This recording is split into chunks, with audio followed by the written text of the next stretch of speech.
नमस्कार. आज या ठिकाणी सर्व पत्रकार बांधवांना अगदी छोट्याशा निरोपावर बोलवण्यात आलं. त्याबद्दल मी सर्व पत्रकार बांधवांचं राष्ट्रवादी काँग्रेस पार्टी शरदचंद्र पवार पक्षाच्या वतीने आभार व्यक्त करतो. तसेच आपल्या या प्रिंट मीडिया आणि सोशल मीडिया याच्या माध्यमातून जामनेर तालुक्याच्या शेतकऱ्यांचं सुद्धा मी या ठिकाणी अभिनंदन करतो. कारण की राष्ट्रवादी काँग्रेस शरदचंद्र पवार पक्ष आणि शेतकरी संघटना, शेतकरी प्रतिनिधी संघटना यांचा पीक विम्याच्या संदर्भातला जो लढा होता त्याला यश आलं आणि आज इतर तालुक्यांप्रमाणे जामनेर तालुक्याच्या शेतकऱ्यांना सुद्धा पीक विम्याच्या रकमा पडायला सुरुवात झाली. त्याबद्दल मी शेतकऱ्यांचं अभिनंदन करतो. आज महत्त्वाचा मुद्दा हा आहे की काही दिवसापूर्वी 2-4 दिवसापूर्वी प्रशासकीय खर्चावर राजकीय कार्यक्रम जामनेर तालुक्यात घेण्यात आला. त्या ठिकाणी शिवसृष्टी आणि भीमसृष्टी याचं उद्घाटन अनावरण सोहळा पार पाडण्यात आला. परंतु आपण जर ते बॅनर बघितलं तर त्या बॅनरवर कलेक्टर साहेब, नगरपालिकेचे प्रशासक असलेले बागुल साहेब असतील, स्टेजवर सुद्धा ही मंडळी होती. ह्या लोकांच्या उपस्थितीमध्ये हा प्रशासकीय कार्यक्रम आयोजित करण्यात आला, परंतु त्याला संपूर्णतः राजकीय स्वरूप देण्यात आलं आणि इतका मोठा खर्च करून मोठ्या सभेचं आयोजन करण्यात आलेलं होतं. परंतु प्रशासकीय कामावर तुम्ही राजकीय पोळ्या भाजायला लागल्या म्हणून मोठ्या सभेचं रूपांतर कॉर्नर सभेमध्ये झालं. हे या ठिकाणी जामनेर तालुक्याने बघितलं. दुसरा महत्त्वाचा मुद्दा की सन्माननीय गिरीश भाऊ महाजन यांनी आपल्या भाषणामध्ये सांगितलं की या ठिकाणी सिंहासन बाकी आहे, फाउंटेन बाकी आहे, लाईट यायचे बाकी आहे, झाडं यायचे बाकी आहे. मग इतकं सगळं बाकी आहे तर मग हे उद्घाटन करण्याची इतकी घाई का? तर त्यामागचं कारण असं आहे की निवडणुकीपुरते सोहळे आणि उद्घोषापुरते मावळे अशी आपल्या तालुक्याची परिस्थिती झालेली आहे. छत्रपती शिवाजी महाराजांच्या काळामध्ये एक पद्धत होती की ज्या वेळेला जर राज्यामध्ये कोणी चूक करत असेल तर त्याला कडेलोटची शिक्षा दिली जात होती. आता आपल्या आमदार साहेबांना भीती वाटते की आपल्याला पराभवाची शिक्षा ना तालुका दे आणि त्या कारणामुळे त्यांनी घाईघाईमध्ये भीमसृष्टी आणि शिवसृष्टीच्या अनावरणाचा कार्यक्रम या ठिकाणी केला. परंतु त्यांना जी शिक्षा मिळायची ती जनतेकडून ही मिळणारच आहे. दुसरा महत्त्वाचा मुद्दा या ठिकाणी असा झाला की या ठिकाणी जी लोक उपस्थित करण्यात आलेली होती, कुणीही या कार्यक्रमामध्ये छत्रपती शिवाजी महाराज किंवा डॉक्टर बाबासाहेब आंबेडकर यांच्याविषयी कुठलाही विचार मांडला गेलेला नाही. आम्हाला अपेक्षित होतं की हा प्रशासकीय कार्यक्रम आहे आणि ह्या कार्यक्रमामध्ये आपण शिवाजी महाराजांचे विचार मांडाल, डॉक्टर बाबासाहेबांचे विचार मांडाल, परंतु असं काहीच झालं नाही. प्रत्येकाला घाई हीच झालेली होती की आमच्या भाऊंना निवडून द्या, भाऊंना निवडून द्या. म्हणजे वरपर्यंत हा मेसेज गेलेला आहे की भाऊंचं या तालुक्यात आता काही खरं नाही आहे. त्यामुळे सगळा घाई गडबड चालू आहे. आणि मग मराठा समाजाचे जसं महापुरुषांना या लोकांनी समाजामध्ये वाटून टाकलेलं आहे, मग राजेंना बोलव, याला बोलव, त्याला बोलव आणि सांगायचं त्यांनी की भाऊंना निवडून द्या, अशातला हा सगळा प्रकार झाला. दुसरं, भाऊंनी त्यांच्या भाषणामध्ये लोकांना भाऊक करण्याचा प्रयत्न केला. भाऊ बोलले की मी 30 वर्षामध्ये, त्यांनी तर महाराजांविषयी काही बोललेच नाही. 87चं उदाहरण त्यांनी सांगितलं की मी 87 मध्ये हा विचार केला होता की बाबासाहेबांचा आणि शिवाजी महाराजांचा असा पुतळा व्हावा. मग 87 ते 84 इतका वेळ का लागला हे पुतळे व्हायला? तर मी याबद्दल सर्वात अगोदर तर दिलीप खोडपे सरांचं अभिनंदन करतो, कारण खोडपे सरांची उमेदवारी जाहीर झाली त्यामुळे आता भाऊंना हे पुतळे वगैरे सगळं अचानक दिसायला लागलं. त्यांनी त्यांच्या भाषणात सांगितलं की आम्ही इतरही महापुरुषांचे पुतळे लावतोय, परंतु विचार कधी देणार आहे तुम्ही? विचार तालुक्यातल्या जनतेला विचार कधी देणार आहे? हे विचार द्यायचं काम आम्ही दिलीप खोडपे सरांच्या माध्यमातून निवडून आल्याच्या नंतर 100% देऊ. भाऊंनी भाषणामध्ये बोलले की मी 30 वर्ष झाले लोकांना जसलोकला नेतो, ब्रिज कँडीला नेतो, जेजेला नेतो, नायरला नेतो. हे त्यांचं फेल्युअर सांगतायत. तुम्ही तिथे का नेतायत? कारण तुम्ही इथं व्यवस्थाच केलेली नाही आहे.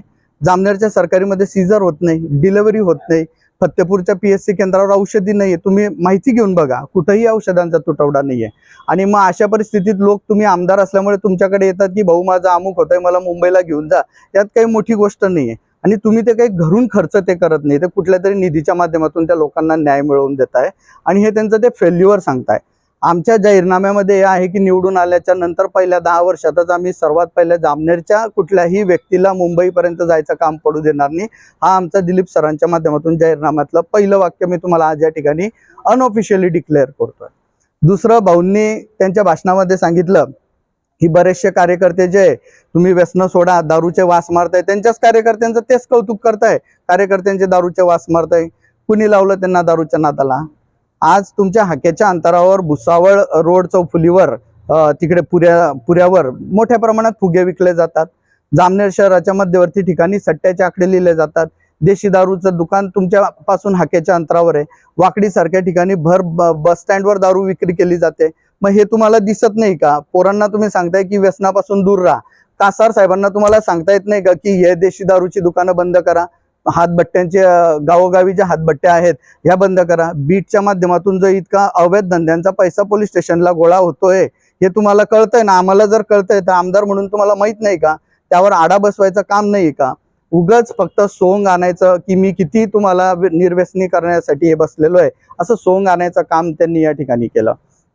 आणि सर्वात महत्त्वाचा मुद्दा तर त्यांनी वारंवार एकच सांगितलं की आम्ही या ठिकाणी आमच्याकडे आता राष्ट्रवादीचे अमुक आले, आमच्याकडे टमुक आले. इतका आनंद की म्हणजे मला तर कठीण वाटतंय. कारण आजपर्यंत मी भाऊंचे सुरुवातीपासूनचे भाषणं बघितलेले आहे. भाऊंच्या भाषणांमध्ये स्वर्गीय ईश्वर वाघ असतील, कैलासवासी सतीश शर्मा असतील, यांचं नाव प्रत्येक भाषणामध्ये त्यांनी घेतलेलं आहे. बघा तुम्ही. त्यानंतर त्यांच्या पक्षातले जे निष्ठावंत लोक होते, ज्यांच्या भरोशावर आजपर्यंत गिरीश महाजन निवडून आलेले आहेत, अशा निष्ठावंतांच्या नावाचा उल्लेख होत होता. त्यामुळे उत्तमराव थोरात असतील, शेखर काळे असतील, राजमल भाऊ असतील, नाना भाऊ असतील, असंख्य लोक मी सांगू शकतो. म्हणजे तुटपुंजी नावं घेतली मी, असंख्य लोकांचं. आज ही निष्ठावंत आपल्याला कुठं दिसतंय? भारतीय जनता पार्टीचं पूर्ण स्टेज हे स्वार्थानं भरलेलं आहे. त्या ठिकाणी कुणी अटी शर्ती सोडवण्यासाठी आलेलं आहे, कुणी कॉन्ट्रॅक्टसाठी आलेलं आहे, कुणी कुणाचं काहीतरी दुखणं आहे ते सोडवण्यासाठी आलेलं. म्हणजे स्वार्थानं आलेलं स्टेज भरलेलं आहे. पूर्वी तसं नव्हतं, निष्ठावंतांचं स्टेज होतं. आणि त्याचाच उद्रेक म्हणून दिलीप कोडपे सर हे त्याचंच उदाहरण आहे. आणि त्यामुळे आज ते आमच्या स्टेजवर आहे. तुम्हाला आनंद असेल, तुमचा आनंद तुम्हाला लखलाभ आहे, कारण तुमचा आनंद आम्हाला 30 वर्षात गुलाल अंगावर मिळवून देऊ शकला नाही. परंतु तुमच्या निष्ठावंतांमधील अदृश्य हातांच्या माध्यमातून आम्ही ह्या वेळेला निश्चितच विजय या ठिकाणी मिळवू असा आम्हाला विश्वास आहे. आणि या तालुक्याने तुम्ही जे आज या ठिकाणी थोटान माजवलेलं आहे, 30 वर्ष झाले तुम्ही फक्त इलेक्शन आलं की भूमिपूजन करतायत. एक तरी असं दाखवा की तुम्ही उद्घाटन सोहळा केला. कुठलंच नाही, सगळंच अपूर्ण. कधीच कुठलं तालुक्यामध्ये तुम्हाला लाडकी बहीण आठवते, लाडक्या बहिणीचं कौतुक आम्हाला आहे, पण लाडका पाहुणा इतके दिवस झाले पीक विम्यासाठी भरकटतोय, त्याची कधी दखल घेतली का? लाडक्या पाहुण्याला अनुदान मिळालं का याचं कधी बघितलं का? लाडक्या भाच्याच्या हाताला रोजगार नाही हे तुम्ही बघितलं का? त्याच्यासाठी उभारणारी तुमची जी MIDC होती ती अमरावतीला निघून गेली हे तुम्ही लोकांसमोर कधी मांडलं का? हे कधीच मांडलं नाही. आणि केवळ 30 वर्ष झाले तुम्ही मला निवडून देताय आणि असं भावनिक करायचं, मी मुंबईला नेतो, अमुक नेतो. तुमचंच फेल्युअर तुम्ही तुमच्या तोंडाने सांगत राहता. आता हे चुकीचं आहे. माझं या माध्यमातून जनतेला आव्हान आहे की आपण 30 वर्ष फेल्युअर म्हणून निवडून दिलं. आम्हाला आमच्या जाहीरनाम्याप्रमाणे काम करण्यासाठी एक वेळेस निवडून देण्याची संधी आपण या ठिकाणी द्यावी. त्याचबरोबर या ठिकाणी प्रशासकीय खर्चावर जो राजकीय कार्यक्रम घेण्यात आला त्या कार्यक्रमाचा आम्ही तीव्र शब्दात निषेध करतो. आणि सर्वात महत्त्वाचं की इलेक्शनच्या समोर ठेवून, तोंडासमोर ठेवून तुम्ही हे उद्घाटन केलेलं आहे. इलेक्शनच्या आज जर तुमच्याने हे जर शिवसृष्टीचं काम पूर्ण झालं नाही, नेरीच्या छत्रपती शिवाजी महाराजांच्या पुतळ्याचं काम पूर्ण झालं नाही, भीमसृष्टीचं अपूर्ण असलेलं काम पूर्ण झालं नाही, तर आम्ही त्याच वेळेला इलेक्शन आहे का, आचारसंहिता आहे का हे न बघता त्या संदर्भात आंदोलन करू. आणि आज तुमच्या माध्यमातून या ठिकाणी जनतेमध्ये हा जनजागृतीचा मेसेज आपणही पोहोचवा अशी मी या ठिकाणी पक्षाच्या वतीने सर्व पत्रकार बांधवांना नम्र विनंती करतो. जय हिंद, जय महाराष्ट्र.